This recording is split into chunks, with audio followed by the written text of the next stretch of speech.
If you know all of the phrases in today's English lesson, then you are a master at speaking English. In today's video, I'll teach you 19 new phrases that might be new or they might be reinforced by this video. And we're going to go all the way from elementary level, so some pretty basic idioms, all the way into a master level of English. And these levels that I'm going to mention today, these aren't a part of any official tests that you can take in English.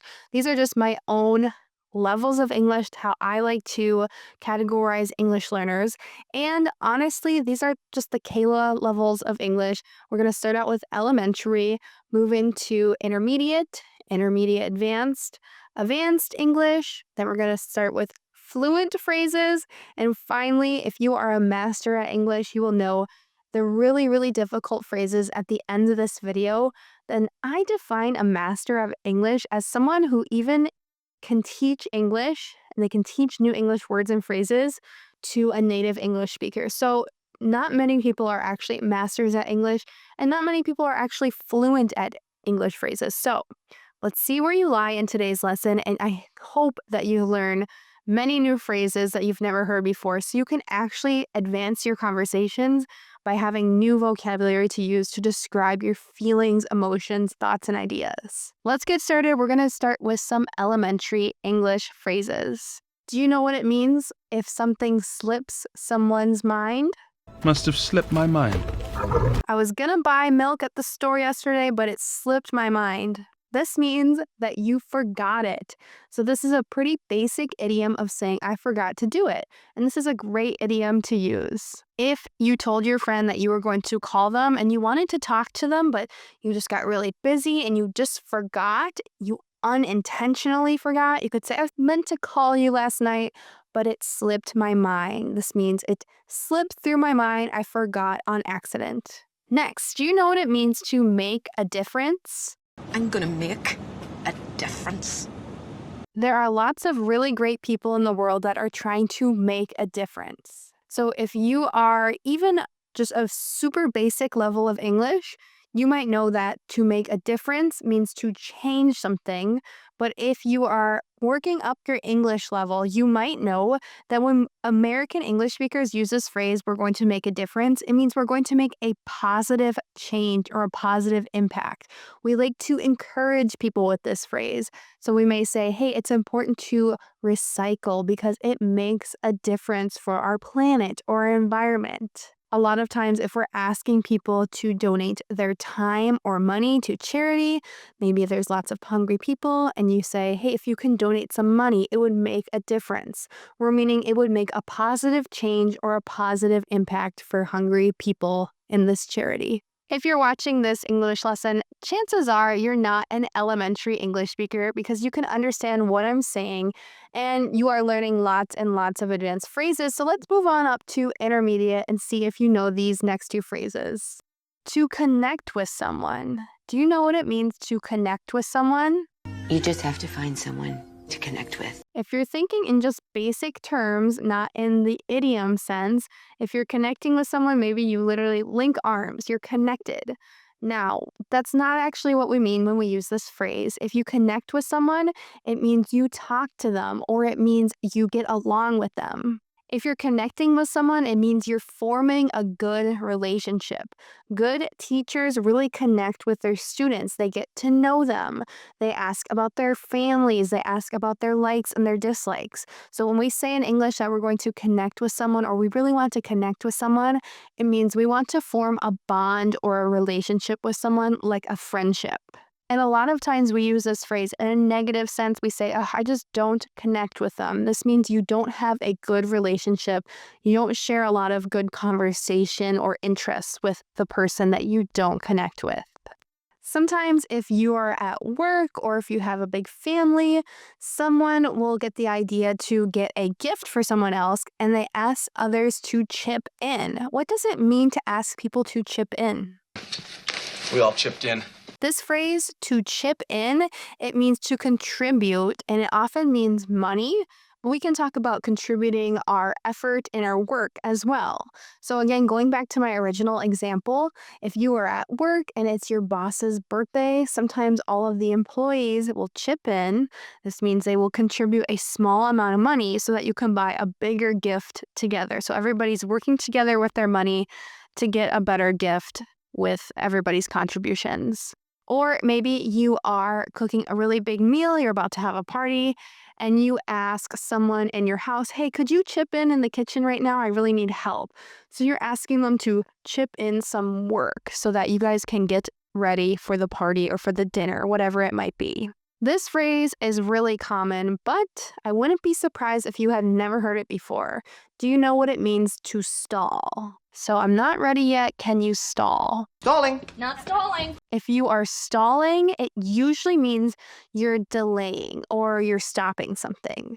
So again, maybe you are about to give a big presentation, but your computer is not loading the slides that you need. So you ask the person who's on stage or at the front of the room, hey, can you stall for just a minute? I'm trying to fix my computer. I'm trying to get it ready. So you're asking them to delay and kind of entertain everyone who's listening for a couple minutes so that you can figure out your problem. Another way that we use this word stall, pretty frequently we use it this way, is if our car stops working and we're not really sure why. Hey, my car just stalled. I had to pull over and I can't go anywhere. So usually you have to call a tow truck or you have to call someone to get you some gas or whatever it might be to get your car going again after it stalls or it stops.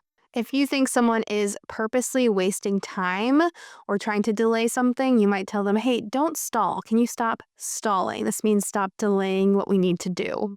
Many of you watching this lesson are probably at the advanced intermediate level.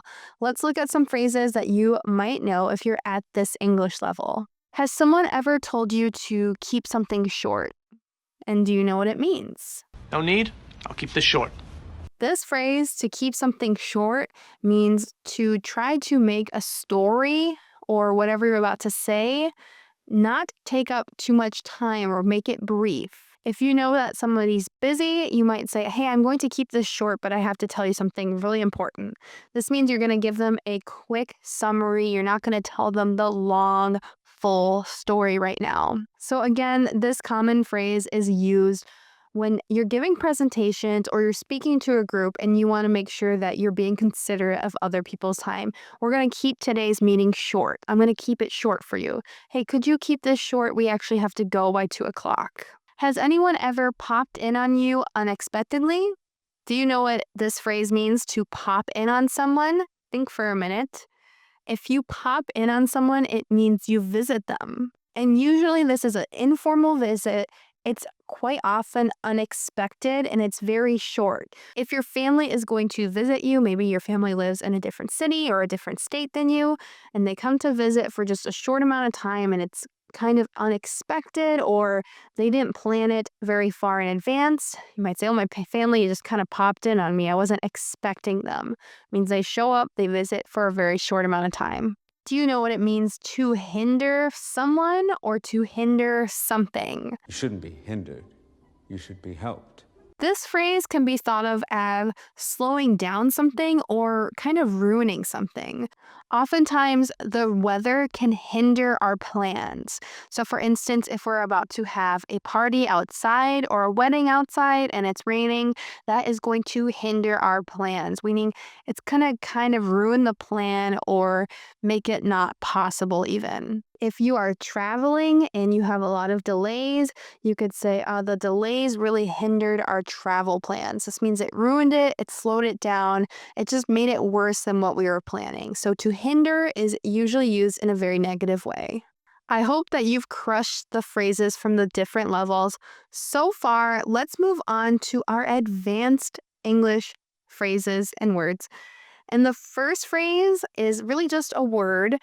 And it's used in a lot of different ways. Think if you know what it means when an English speaker calls something exotic. Very exotic.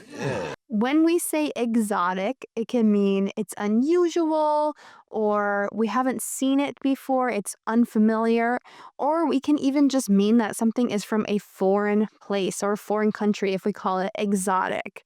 I think can be kind of rude for English speakers to say, oh, that's exotic, just because it's not from the United States. But one way that we use this that I think is pretty acceptable is when we call food exotic. To us, we maybe haven't tried these different meats, different flavors, different vegetables. People think that the United States has a very bland diet. So when we have food from different places, sometimes to us, it feels exotic. If you don't know this next phrase, give it a shot. I'll give that a shot. Give it a shot. Okay, the phrase is to give something a shot. Someone might tell you, hey, I know you've never tried this before, but give it a shot. This phrase, it means to give something a chance or to try it and to kind of go into it with an open mind. So maybe you've never done yoga before and you think, I don't need to go to a class just to do stretching. The person who likes yoga might say, hey, just give it a shot. This means try it with an open mind because you might be surprised that you like it. If you're going to try something, but you don't believe that you can actually do it, or you don't have a lot of belief that you will be successful, you might say, hey, I don't know if I can get this job, but I'm going to apply. I'm just going to give it a shot. This means I'm going to try it even though I might fail. So it's a really positive phrase to mean that you're going to try something with an open mind or just very optimistically try something. You're going to give it a shot. Do you know what it means when something is beneath you? Or you say that something is beneath someone else? Something about being beneath me. This phrase, we're saying that something is not worthy of us or we're too good for something. Let me give you a couple examples to help you understand this phrase because, again, it's advanced. This one gets difficult to use in actual English conversation when you're not a native speaker and you're not used to this phrase. Maybe you're starting out at a new job, you're an assistant and it's a business workplace, and the boss tells you that it is your job to go get coffees for everyone. You might think, this work is beneath me, meaning I am too good for this work. I have a lot of skills. Maybe you've gone to school for a long time and you've had a lot of work experience. You should not be getting coffee. It's beneath you. So you're saying, like, this work is for someone who's getting paid less or for someone who doesn't have experience like I do. One thing about me is no work is beneath me. I've always been a hard worker. In college, I had a job cleaning up after concerts. Yes, I was like a janitor. I cleaned the bathrooms. I cleaned the floors. It was gross work. It was really difficult work, but it was never beneath me. There are a lot of people that think that type of work is beneath them, but in my opinion, everyone should have to work jobs that are difficult like this because it gives you true respect for the job and it makes you a hard worker. It makes you someone who is passionate about not having jobs that are beneath you. So this means you respect the work. Nothing is beneath you. Let's move into our fluent phrases. Do you know what it means when someone says they are all in on something? I'm all in. I'm all in. This phrase means you are fully committed or dedicated to something. So maybe the boss says, hey, we're going to try this plan at work. If you want to say you're fully committed, you believe in it, you want to be very positive, you say, oh, I'm all in, let's do it. In English, a nice compliment to give people, especially pregnant people, is to say that they are glowing. You're glowing. You don't have to use this phrase only with pregnant people. We use it with a lot of different people. This phrase just means that the person looks happy, they look confident, they look very healthy.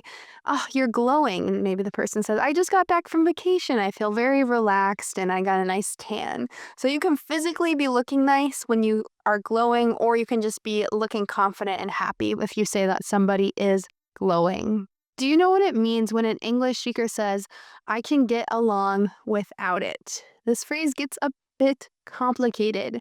This phrase means you can manage without something, or you can be successful without something that normally you might need. For instance, I can get along without coffee. I can't get along without coffee. But some people, they don't need coffee to feel energized and to feel like they're not tired. They can get along without it. How did I ever get along without you? The next phrase is to have ties to someone or to have ties to something. This phrase, we use ties to mean connections to something. So if someone is a criminal, we might say they have ties to the gangs or ties to the mafias, crime organizations. Or if you have a lot of connections in the career field that you're in, you might say, I have a lot of ties to different companies. Now we're at the master level. I hope that these phrases in the master level are useful to you to learn. They're very difficult, so don't feel bad if you don't know them. The first one is a slogan. Do you know what it means to have a slogan? It's a powerful slogan. A slogan is a short and memorable phrase. It's often used to advertise something, or if you say, that is my slogan, it means it's, words or phrases that are encouraging to you and you kind of live by. Allons-y! Allons-y! Allons-y! Allons-y! I'm sorry? It's French, but let's go. Some of the most popular slogans in the world are Nike, just do it, or McDonald's, I'm loving it. A good slogan is one that you don't forget. Or sometimes I think about the Rolling Stones. Their slogan should be, you can't always get what you want, because it's such a common phrase and it's such a popular song that they have. Are you familiar with this next phrase? The phrase is to build rapport with someone. Just to build a rapport with me. If you build rapport, you're establishing trust in a relationship with someone. So oftentimes when someone is trying to sell you something, they try to build rapport with you. Maybe they start asking you personal questions. Oh, do you have a family? Do you have a wife? Do you have a husband? Do you have kids? They're trying to establish a relationship and trust with you only to sell you something. So I think it's kind of, slimy when salespeople try to build rapport just to get you to buy their product. But it's important to build rapport in a lot of different other situations. Build rapport with your coworkers, build rapport with your boss, build rapport with just your neighbors. It's establishing trust and establishing a relationship. That's what we mean when we use this phrase to build rapport or to have rapport. It means trust. A common phrase in English is the talk of the town. This phrase, it means that something is very popular amongst a community. It doesn't literally have to be the whole town or the whole city. You can be at work and you can be like, everybody's talking about this. It's the talk of the town.